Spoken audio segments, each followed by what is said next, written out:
right, welcome back everyone to MHVR Bytes. I am one of your hosts, Dr. Adam Baldowski.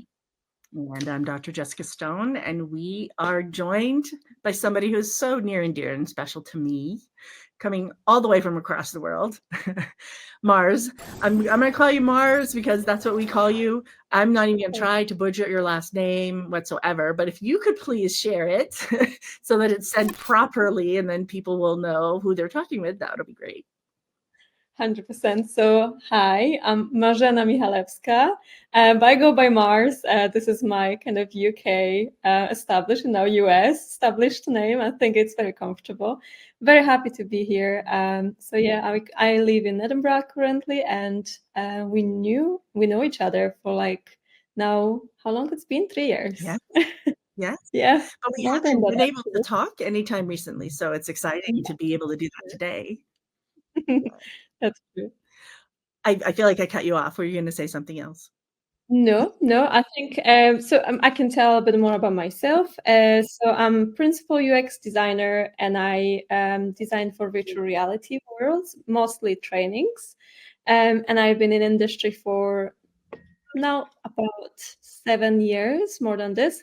But I did start with websites. I started my journey as a UX and UI designer for websites, and then I just went into this immersive world of never-ending exploration and design, which was virtual reality. So for people who might not be familiar, could you explain a little bit for people what UX actually means?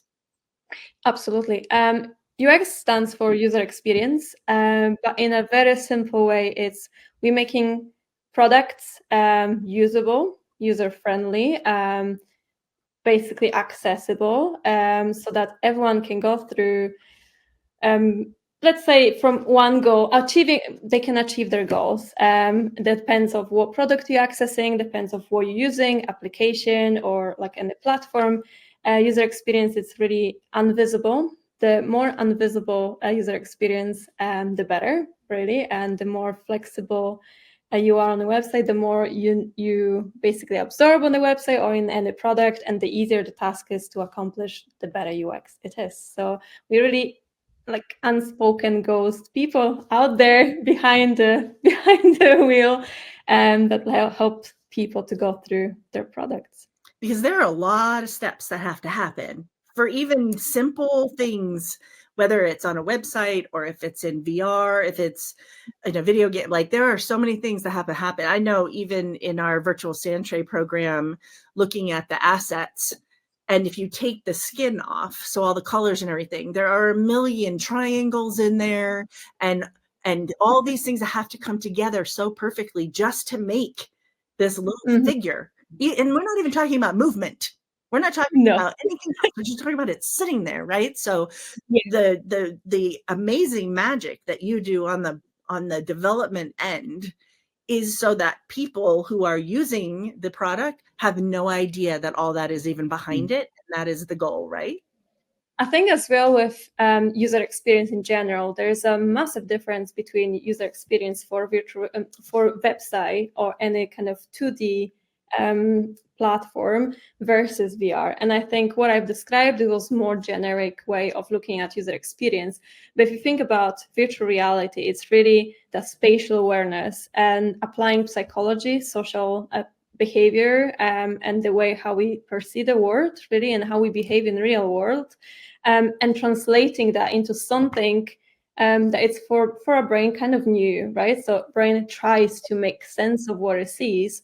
So how do we make it comfortable? And how do we make it reliable and trustworthy, especially because you are covered by a device and you cannot see anything around, right? So this is the kind of the simplest way. And how I like to put it when it comes to user experience for virtual reality is that we are, I like to compare it to the body, human body, right? So we are the skeleton. We build the skeleton, we build the bones, and we're putting that together so it's stable, so it can walk.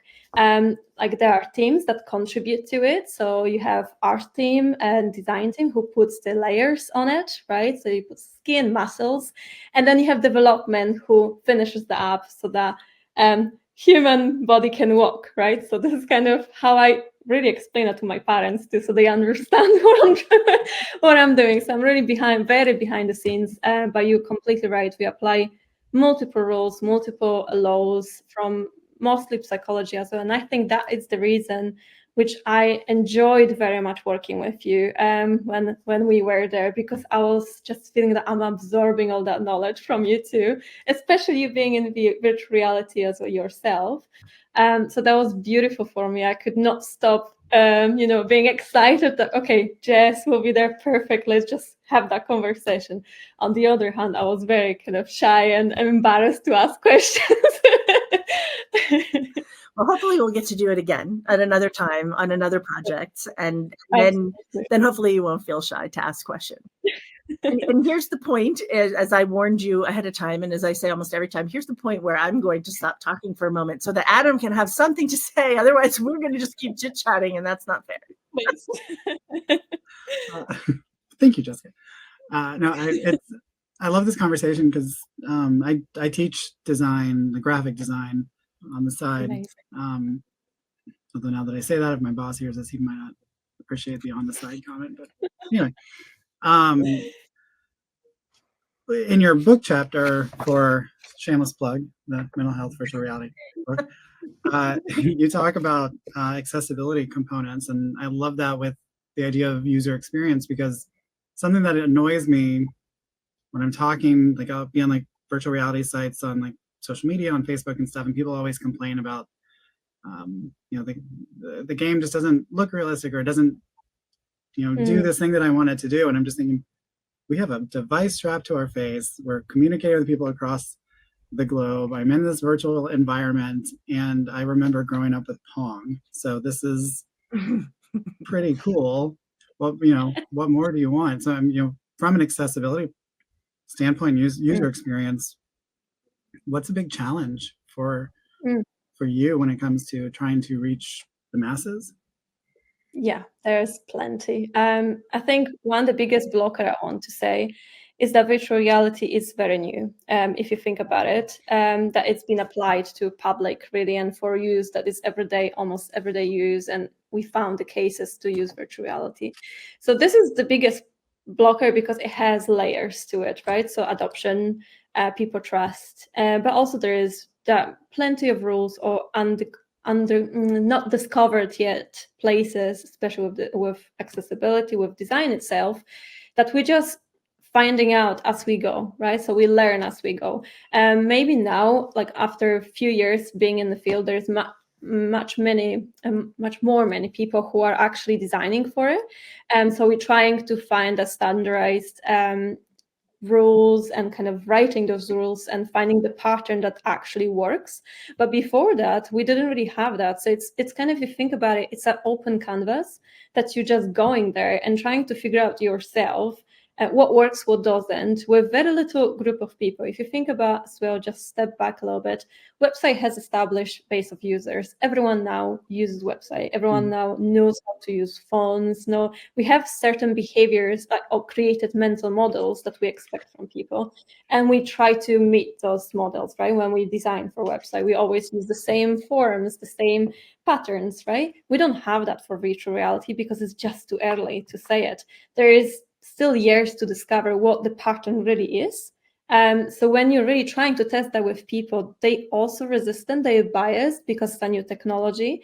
They're scared of using it because they have certain egos. Sometimes depends what company you're working for. If you're, let's say, more professional, you're around people who are also professionals, you're embarrassed to do a mistake, right? So you immediately being pulled off and you don't want to use new technology, you just don't want to embarrass yourself. Or simply what we found, that maybe virtual reality application can be amazing, but the device itself, it's not really user-friendly. People with glasses, I'm just saying you both wearing glasses, and I bet you something that's when you were wearing a virtual reality headset, it bothers you, right? So there is not a really consideration for that. So there are outside aspects that really not helping us when it comes to user friendliness and making people really trustworthy. And that beginning of the experience, even before being in VR, it's really important because you somehow are already creating the mental model about what you're about to experience, and you might be already frustrated. And when you get that frustration way beforehand, your entire experience will be really bad. And no matter how amazing we try to do, you'll be biased to some extent, right? And you have already destroyed certain an excitement and engagement. You'll be maybe pull back a little bit. You have more resistance, and that really doesn't allow you to really open up and relax the brain. And when you make the adaptation and the beginning of it kind of more relaxed, then people are more likely to enjoy the entire part of the experience, right? And we are more likely to get the feedback that we're looking for because people will be more confident, people will notice more things, they will be helpful, they will be excited to share things, they will be excited to be part of something that might be amazing. Maybe it's not yet, they will understand it's not yet, it's still getting better, but they will be really excited to share that experience with you, and they won't be embarrassed. So that is one of the blocker, just in that kind of nutshell. Another ones are the actual companies, especially startup, which is very hard to create something and spend money on features where there's a very limited time. And obviously we have business objectives, we have from UX point of view, end user needs, right? So how do you really find the balance? And we always say, which is never a reality, that, okay, accessibility should be the first thing that we think about it. But to be honest, which sadly it is expensive, but it doesn't have to be. If you have a designer who can find a balance, who can find something that it can be communicated and really help and push forward. And when the priority of accessibility is in the kind of forehead, then it's sort of much easier to communicate your ideas. It's much easier to create the first version of your product much better and user-friendly, and start from there and draw later on those fundamentals, draw the whole picture after. Hope that answered your question a little bit. Oh, no, it did. Yeah. I mean, it's an interesting, the user experience side is an interesting field because it is something that the average person, I don't think, thinks about in that sense, but they do talk about it. And like with glasses, I got, what's it called? Google Glass a while ago, back when they were trying to be all secretive about it. And it was neat, but I was like, but I can't wear them because I don't have the lenses. Like I don't have the prescription. But then they eventually did. And I was like, oh, okay, this is cool. And then I got lenses for my Quest through a company, I can't remember the name. And it does make a lot of difference. So but it's an external thing that you need to really figure it out, right? So if you buying for your professional use, it's also different. You might think of those cases, you might think about it, but think now about training that you are assigned via company that you need to do. And let's say even worse, when you have to share the device with other people, like you feel left out, and that is the non-inclusive. Like you feel like you've not been thought of. Like you feel like that hasn't really been designed for me. Why should I use it? And someone is requiring you to use it. So there are like triggers that are already setting the people like very negatively. And I bet those people won't buy device in the future for their kids because they just had bad experiences in the past. So we had those cases really. These cases are very often like present. So it's really hard to change the mind as well once you created some opinion about new technology, right? And then it's very hard to take it back and like make people believe, no, this is actually nice. That's the challenge currently facing. Well, even as this is the last thing I'll say, and then I'll give Jessica a chance to talk. Oh my gosh, my brain just turned off as I was about to see. I tried to make a joke and it just my head. No, I was thinking, like, even as clinicians thinking about the user experience, something I haven't even thought about, even as somebody who wears glasses. So I've been working with clients thinking about that accessibility and how do we, as clinicians, because we never know what's going to come in the door, right? But if I'm working with a client with VR, I know a little bit about what we're doing, but then I got to think about, well, if they wear glasses or they're maybe under a certain age or they're making motions, like how do we how do we as clinicians approach that from the user experience when these things are already developed? There's like another layer of that accessibility. Yeah. Yes, 100%. No, that's literally what we're facing currently as well. The onboarding, even before entering the virtual reality environment, it's as important as like the whole experience itself. And I think that what causes the entire production being very expensive, if you think about it, because you require as well people who will make sure, or you will train to your standards to make the users being prepared for what is to wait for, essentially what they're about to test. So we can do as much as like writing guides and everything else, but the character and the care that you really put in front of the user is really important too, because they can watch that and they see, okay, I am being taken care of. And again, the brain relaxes. You are more likely to be like, okay, right, that's not bad so far. It's better than I expected, right? So stuff like this. But when you overwhelm people with information, leave them by themselves to figure it out, they won't want to do it, and they will never actually experience your application. The other day there was well, we have some testing, and what happened during the entire experience was that the headset were just not working. The Wi-Fi failed us a little bit as well, and literally the application, well, the whole conversation was already like there was a lot of information we're sharing between each other. But what was great that we managed to present the demo in a very nice light, so they were kind of excited to test it out. But what happened the moment when we started putting the headset, we've noticed these are kind of first-time users. They used the VR headset maybe once or twice before, and we were not prepared for that onboarding before, right? So we were not having anything like pre-boarding, what the controllers are, anything else. They just wanted to see the demo, so we presented the demo. And from the moment they put the headset on, not even launching the application, you could see that resistance. And you could predict there will be a problem. Like there will be something that they won't want to go through it because they don't feel comfortable. And all that environment before even getting into experience just created the insecurity, not feeling confident. And we've seen it, like there was like a little clash where they had to press Oculus button to recenter themselves in the environment. They couldn't do it because they were so stressed. So nothing worked. I had to take it out of the headset, and we never managed to show the demo. So how risky that can be for a small company who's trying to sell something, and that happens, you immediately losing users, like you immediately losing your trust, and it's very scary to think about.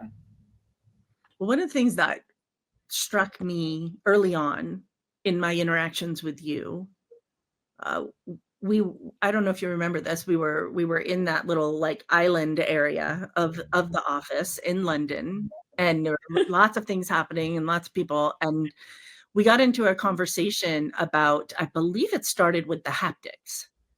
And indeed. And we got into this very detailed, like Adam, so detailed conversation about the strength of the vibration, the length of the vibration, what it would mean, what it would be indicating to the user, how that would, from a physiological, from a neurological, from a psychological, from a developmental, like all of the aspects coming together. And we spent a good chunk of time.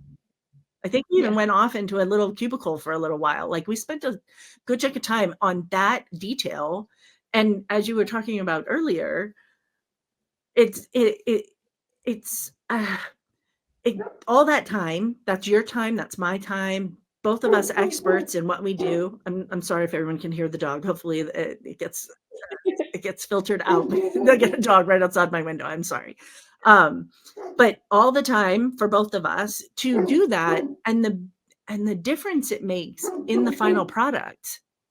But to have companies understand the importance of that and the reaction that people are going to have, not only in terms of experience, but also in terms of meaning of what you're trying to convey, of what they're doing in the project, in the experience. And then for people for whom maybe they don't have, they're not using controllers, maybe there's some other way, maybe they're using eye tracking, maybe they're using some other something, how then do we have the user experience what the intention is of the haptic response, that vibration that happens in the controllers? How do we have them experience the intention of that if they're not holding controllers?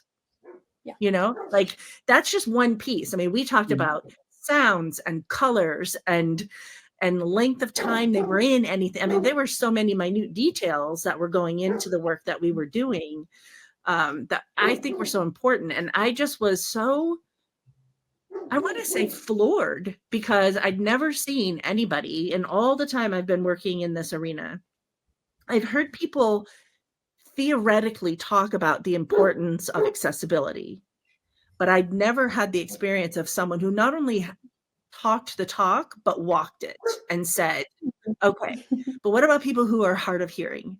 What about people who need glasses or have difficulty seeing? What about people who have mobility differences? Like, you were bringing up all of those. And that's why when it came to the book chapter, I was like, I know exactly who I need to write this chapter. And you're like, I'm not a writer. Nope. I'll definitely my reaction. We'll get to that. But I think you, Jess, and Adam, you also touched on a very important point. Just coming back to your initial question, initial comment, Adam, when you said about people, oh, it's not realistic enough. And then going back to what you just said about like different devices and cross-device really approach when you're building one product, right? These are all considerations. That's why it's so difficult to meet all the requirements. But I think what it connects them all, it's really two simple words: presence and immersion. Because that's what you want. It can be, the application can be not even close to realistic, as long as you make brain relaxed and believing in what it's saying. But what does that mean is the outsource multisensory design. And that's what it solves. Honestly, I think this is, like, again, I'm very often referring to brain, and every time I'm saying this, I'm so saying like, Jess, is she approving?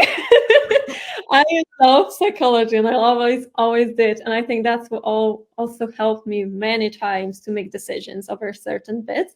And that's why at that moment we're focusing on haptics, because we're dealing with actual people emotions, we're dealing with people relaxation part, how to make that reliable, and how to make people really relaxed in their environment. And that multisensory design is the key, really. Something I'd experienced not that long time ago, when I first tested Apple Pro Vision Pro, and I was blown away, because my approach is always literally that. Well, how can I build presence? How can I build immersion when there is limited time, and how people can trust me in what they're saying without breaking the experience? Like, how can we make that relaxed enough so their brain believes it and feels it? This is literally the approach. And what Apple Vision did amazingly, there was application. I don't know if you both managed to test that ever. Yeah. So there was the application with dinosaur. Yes. I don't know if you... Right. So my brain tricked me. And so there was a moment, Adam, just for your reference as well, that you watched a dinosaur walking around. So you were watching it. It was very great graphic. So it was already very realistic. But what made me the most kind of, I couldn't believe, was when the animal came to you and started breathing to your hand. My brain believed it. I felt the breath on my hand. So this is the example of, it's very easy to trick your brain, like very easy.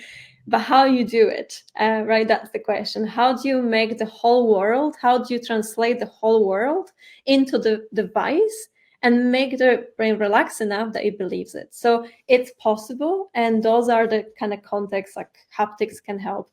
Spatial audio, definitely. Because it really makes the environment like you are there. Like, it's just there. So it can recognize the kind of pattern that you have in the real world, right? Yeah. So these aspects are already helping the brain to relax. And the moment you do so, it's really straightforward journey from there, because a person doesn't have to really learn much. They will figure it out. Then they have enough energy to spend on what's happening around me, rather than thinking about how do I go through it. So it's a very easy pattern, but to achieve that, there is a lot of behind the scenes work. So yeah. I think Yeah, it's that. simultaneously hard and easy. It's you have to understand many things. And Oh, it's a joke. then but then you get to the point of, as I've said probably so many times before, is great power comes great responsibility, because now we have a person who believes they're in this immersive environment, in this multisensory experience, and we have responsibility to that person and to the people who are using it, not just in mental health care, but I think overall we have a responsibility for ethics to be in all of that. And I think there are a lot of companies out there who don't have an amazing expert like you who understand. I mean, even just saying it comes down to presence and immersion. I have very few people who I speak with who understand even what those are. I mean, they get the term immersion, but like not in the ways that you were just explaining it. And they don't understand the power of that, how you achieve that, and then how you responsibly employ products with all of that in mind. Oh, thank you. With that, they stop at because I was thinking about this when you said it earlier, Mars, about that, like, got these simple words, immersion and presence, right? And my first thought was simple words, but not necessarily a simple concept. And I think people, when they're designing or creating or coming up with ideas, a lot of times they recognize those, but they stop at those. They don't think about and maybe that's just because they don't know, or, and I know we've spent time, especially in this podcast, talking, not today, just in general in the podcast, talking about ways our brains have been fooled. I told a story previously that I played an office simulator and went to lean on my cubicle and almost fell over, or did a horror game and went catatonic because this thing was like crawling over my face and forgetting I could take the headset off. And I think part of Jessica, you mentioned ethics, and it's such an important concept. I think one of the reasons why Google Glass failed is that there wasn't a proper education for the public, and so people thought, they're going to record me in the locker room, or they're going to do these things, and really it was no different than having a cell phone. It just happens to be on our eye. And so I think that digital literacy part of it, or that ethics, that so then that's another user experience part, right? That now, how do we educate the public? Or how do we show them this device that does all this really cool stuff, but people are like, well, it looks ridiculous. I don't want to wear Apple Vision on the subway. And there's a lot of layers, and it is complex.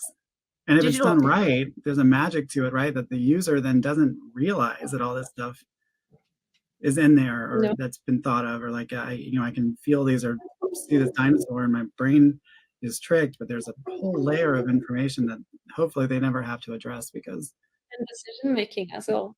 It goes back again to the behavior, right? Like they ask us to literally take the hand, your hand, and give it to the dinosaur to get closer. So that was already like sort of interaction, because you thought, oh my god, it responded to me. No, it was designed. It was a trigger behind. Like it was very easy to manipulate that. But you immediately were like, oh my god, it responds to me. So it kind of matched the mental model I created in my mind about what might happen, what might predict, like what I'm predicting might happen, and it happened, right? So for our brain was like, okay, tick, done. That's literally what you're saying. It's true because you were able to predict that. So it's sort of that power of prediction, understanding the user behavior, and that's why I'm saying as well what I said before. Virtual reality designing for virtual reality is not only just cool stuff and sort of what can we do in there? How can we make matrix? Honestly, it's about how person behaves and what our human behavior really. So that is just about really watching people. Like, what would that person do right now? Would they look around? Would they want to sit down? Would they want to go around and kind of explore the room? Or would they just stand and explore maybe little items around, right? So these are decision making depending really of the also environment that you will create and the unspoken clues that you get. There is a massive content about psychology over shapes, colors, lightning that I also introduce very often to the art team. And because these are invisible clues that for us is already something that we see in the world. The example will be if you go in the tunnel and it's dark, right? And you have light, you have a road for, that's the path, right? So you going forward, and that's, you don't really think about going somewhere around to the dark places because it's simple. You don't want to see what's there. You're scared and it's not interested. The focus is that the straight road. The same applies in VR. Something that you want to put in focus, something that you want people to, let's say, move forward or teleport forward. That's how you create that, like you disabling or like you dimming down the environment around you, and you put in light the one that it interests you.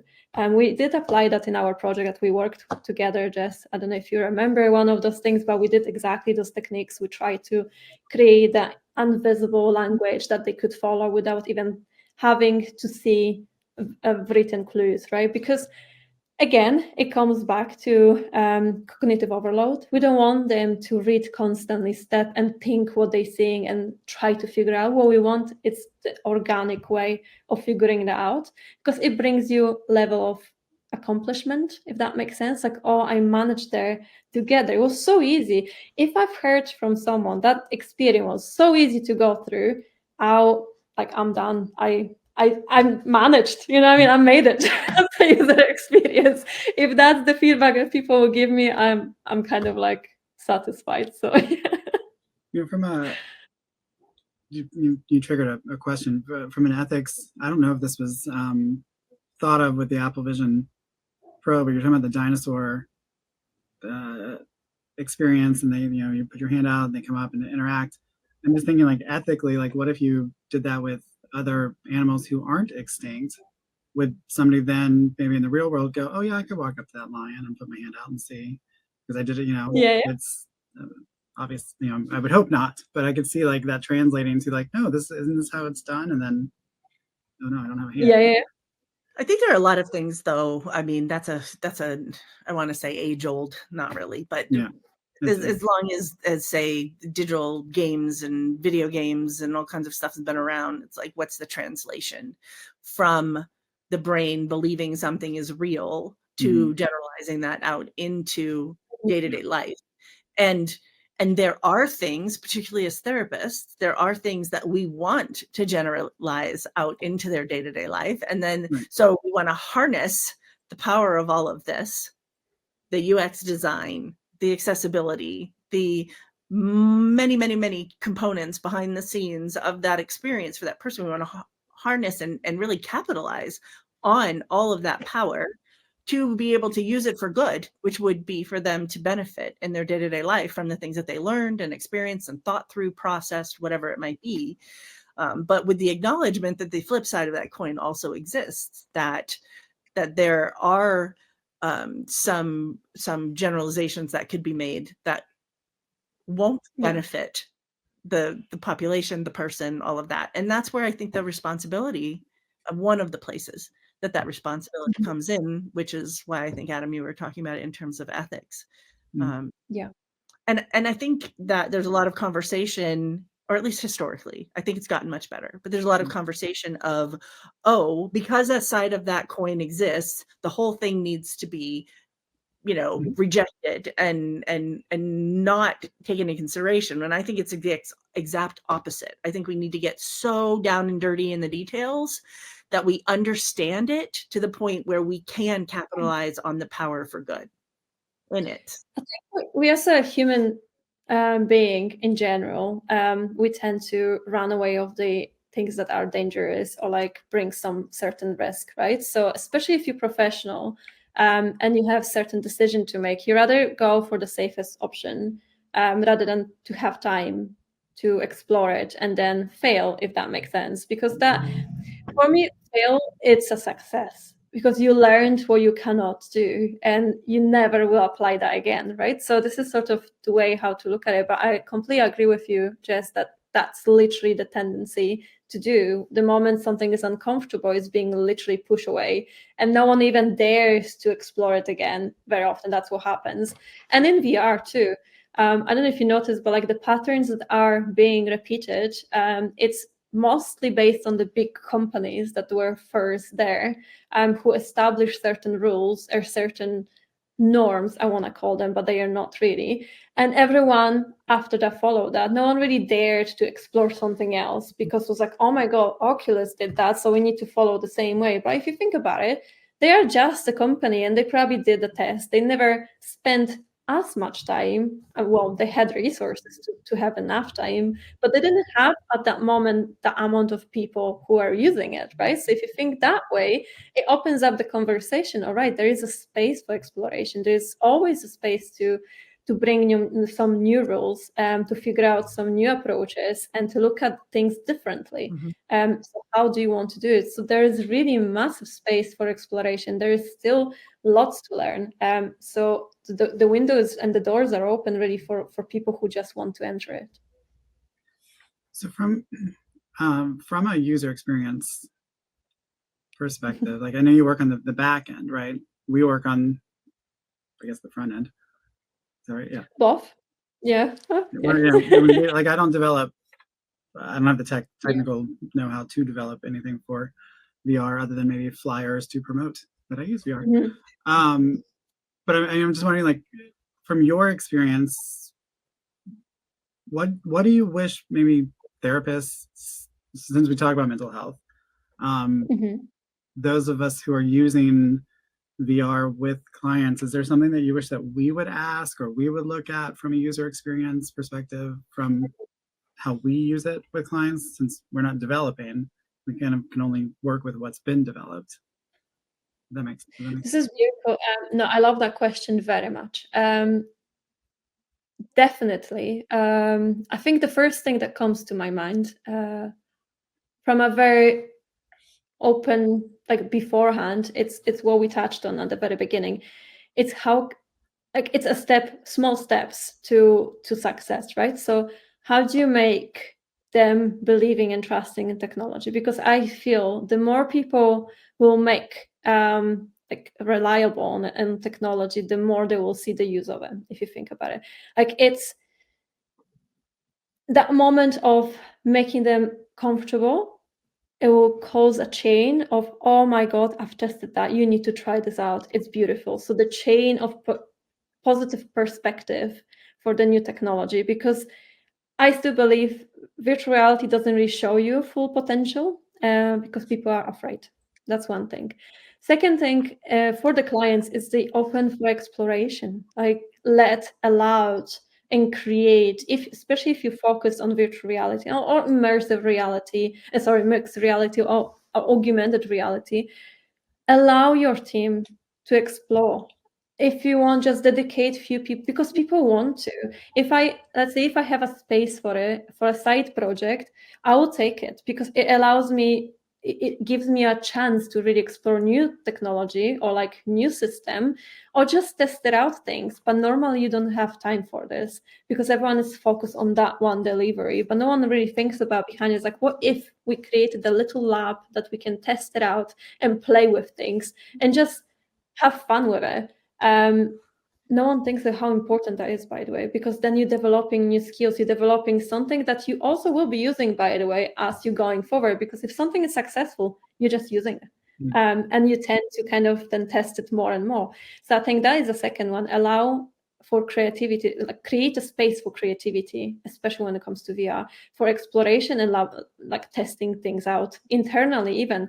Because getting a pool of users is very hard, especially with VR. Not many people have VR yet, or people are new. It's very hard to get like screen share, right? So there are like certain blockers. But if you have created that space, that lab, nothing's stopping you from inviting 2 or 3 people daily to your office and just test things out, right? So that's thing to be more open for exploration. And from the point of view of more user experience, creating certain awareness, how important user experience is and how important accessibility, inclusivity is, like bringing actual examples, because we all noticing. I notice daily product design when I go to the lift. It drives me crazy. Bad design drives me crazy. And the worst thing is that we all notice it. Those who are in the industry, if you are daily dealing with it, like you more annoyed probably. And we understand what that is, right? For people, they just get annoyed. So we need to stop that annoyance, but also opening conversation about the existence that there is good user experience, that there are people who designing good experiences. It's like you just need to be more open for exploration and be a little bit more patient. Then like it's like a be more lean in for new technology than backed up, if that makes sense. I think that's what it comes to my mind first, but I might iterate on this later as we speak.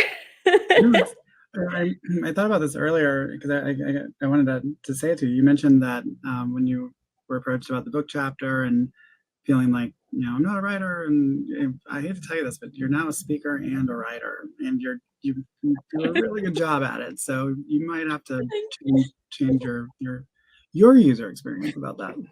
I really appreciate it. Believe me or not, those two sections that you just mentioned, I think are the nightmare for me. I would dream of them. I had a dream yesterday about this podcast that went very bad. So this is my brain telling me, don't do it.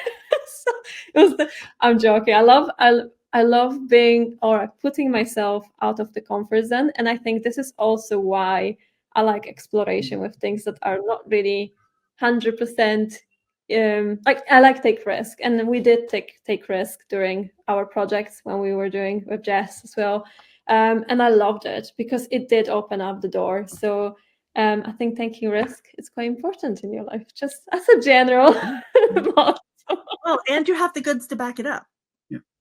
That's the thing is that even in this conversation with you, I'm listening to you and I'm like, there's so much that you put together and understand and have experienced that that it's a rare combination, and you have so much to offer.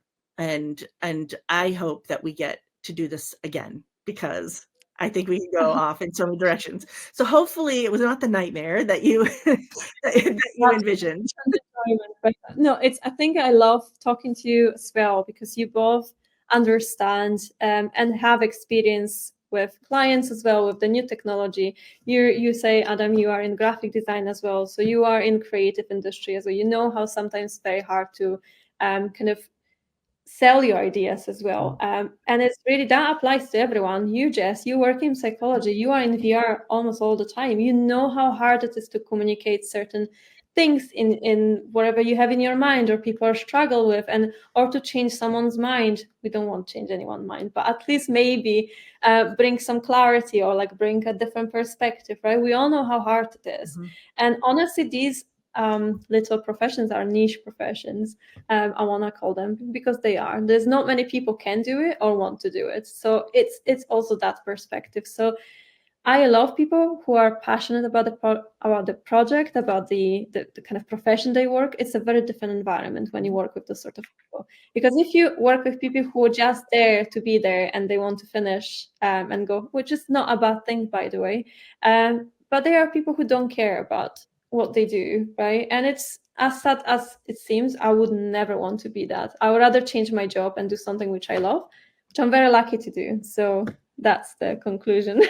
Absolutely. Well, and with our field too, talking about like kind of the niche jobs that people do, educating other counselors, educating the field about this technology, and showing it more as at least in my viewpoint, as a look, this is another tool we can use, right? It doesn't have to replace these. It's not something. It's not just out of the blue. Yes, it's technology, and it's a little different, but we're still grounding it in evidence-based stuff. We're still using therapy tools and practices with it when we use it therapeutically. So this is a superb comment. I think that education, not many groups are open for this, of course. some people like to get to know and be on top of the trends. But I feel like I took an action, and I always wanted to speak about it, especially to young students. I remember when I started in VR, I've never heard of it. I only heard of UX, but I never heard of virtual reality. When I applied for a job, it happened that a person who hired me just liked my portfolio, which I draw, like we did back in college. We're literally creating a portfolios by hand, everything written, documentation, ideation, everything. That person liked my approach, and that's how I got into VR, because obviously we all know storyboarding in VR is very important, and like trying to put your ideas on the paper and try to communicate to everyone else. How do you do it visually, right?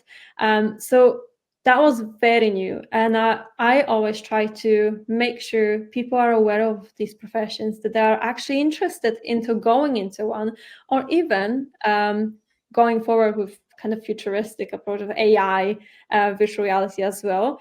There are job professions that are not even yet exist, or we don't even think of what they might be. And quite often now, we're very flexible at work. I always say to students, if I go to speak, if you see a need for a profession, or if you feel like there's something that needs to be done, but you cannot name it, create a profession yourself. Say who you want to be and do it. Like if you see a need, like just start opening conversation, be confident about it, but deliver what you feel it's needed. Don't hide behind the scenes and thinking that someone else will do it, because no one will do it. So like that education about really every subject and what's out there already, and trying to spread that and get people kind of, vibing about it. I think it's the best thing you can do. And I see people after my talk very often, it's like, oh my God, we didn't know about this. Like, how did you get there? So you can see that interest is there. So this is perfect to see. I love that very much. Yeah, So, absolutely. And I remember, it makes me think of a dinner that we had for the whole team. And yes. and one of the developers, designers, I can't remember what his role was, and I don't want to ask you because then it'll identify the person, any of it. Anyway, it doesn't matter. He's like leaned over, we're sitting across each other, and he leaned over and he goes, what do you actually do? Like really came point blank out and said, I have absolutely no idea why you're here. And I said, oh, well, let me tell you. And I'm a chief psychology officer, and I inform like the psychology and the experiences and the colors and the sounds and the, all the different parts of it. And then he was like, oh, that's really important. But you see, But it's something that a lot of times isn't there. It's not included in the process. Yeah. And that brings me to, and I know we're just about done here, but it brings me to the importance of really reducing the gap between, in our case, people who are looking at it from a mental health standpoint, and the people who are any part of the development and design, like any of the roles, and really reducing that gap. Because in people in mental health, we understand people. We understand so much about how the brain works, and about environments, and about optimal learning and experiences and engagement, and all those even we had big conversations about replayability, like all those kinds of things. We understand people. You all understand how all the magic works behind the scenes, creating the programming, and to bring that together, that's to me where the power is. That's where not only will you have a good product as a business, because of course that's an important component of this, right?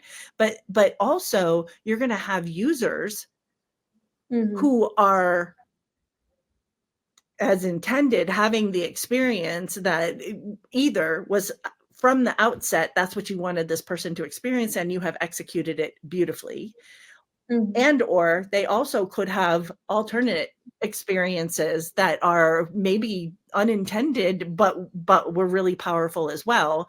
And that's how you have programs that people are playing 20, 30 years later. Yeah. I think also on that point, when you say that understanding of each person role and within the team, it's it's super important. I don't even want to stress about it. The reason why is when you understand each person's role and kind of responsibility, what they can look into, and just being in their shoes allows you to be more flexible with ideas and get more insights for the people that you require. Like, as you mentioned, that person, like, oh, that's very important. It immediately strikes the thinking, okay, how can I use this as a leverage? How can I use, let's say, Jeff's opinion to create something better?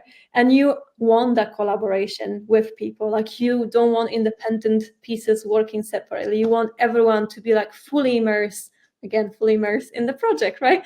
You want them to be part of it, and you want everyone to work like a watch inside, right? Like every part just matches, and it's designed perfectly to work together. This is super important as well. And it goes to that passion piece you were talking about earlier, that you want to work with people who are passionate. And then you have all those people come together, however many they are, with the passion, with the knowledge, each piece coming together, as you just said. It's a really powerful experience. I don't know, a different word in there. So I think it even goes further back to what you both were talking about at the very start of when you met. You got like granular in your conversation about user experience and color and all these, you pull those layers off and there's triangles and shapes. And when you, and Mars, this is Jessica, what you were just talking about, what Mars mentioned, that when you are passionate about it and you get people who are collectively passionate, like you can fall down. I would tell my students all the time, like, fall down those rabbit holes. You should want to spend hours researching these things and just kind of getting lost and looking up, being like, oh my gosh, I got to go to class. It's, Yes. And when that happens, like there's a synergy to it that's going to benefit not only from the design all the way up to the user, that end user experience. And then if you don't have that, those gaps do happen. And I think that's when we get in trouble. 100%. And I think being interested about different subjects, like we all know UX is about psychology as well. Like there is a lot of overlap, but no one really tells you, well, dig deep into it, like dig deep into that subject, because it will help you really.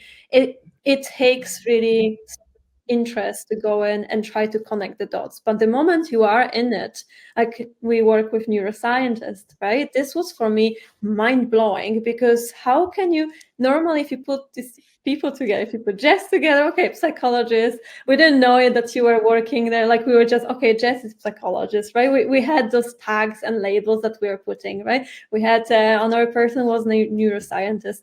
Like, why? How are we going to work with these people, right? Because immediately thinking, okay, psychologist, therapist, like how can you combine these two? So you have certain biases that people have. And the moment you start thinking about what the subject actually is and what a person holds as a knowledge, it opens up another universe. And then you take all this knowledge and you can really apply into your processes. I had a fun with gamification, so I got into gamification a lot. So I was reading books and everything. But then I started being like, how can I apply this to my life? Because that sounds fun. How can you motivate yourself every day? And that also helps later to apply all that knowledge to the project that you're creating too. So as you mentioned, every single topic in this world is for a reason. And I always like to say is like, just explore a bit of it. No one asking you to study all in like deep knowledge, but just try them all and see what you can take from it and apply to your work and see if you can change something, right? So this is the approach sometimes you can take. And that way, when you're asked, why are you here, you can answer and they go, oh, that is important. Yes. Okay. Yeah. 100%. Well, thank you so much for joining us. So this was a fantastic conversation. And I personally would love to have you back. I think I can speak for Jessica too. But I enjoyed very much. Honestly, I didn't know I'm gonna enjoy it so much, but I even forgot that it's a recorded podcast. I just feel like we're just having a coffee here. So and that's how we want it to be. So I'm glad that was your experience. We will definitely get together with you to find another time to have another chat.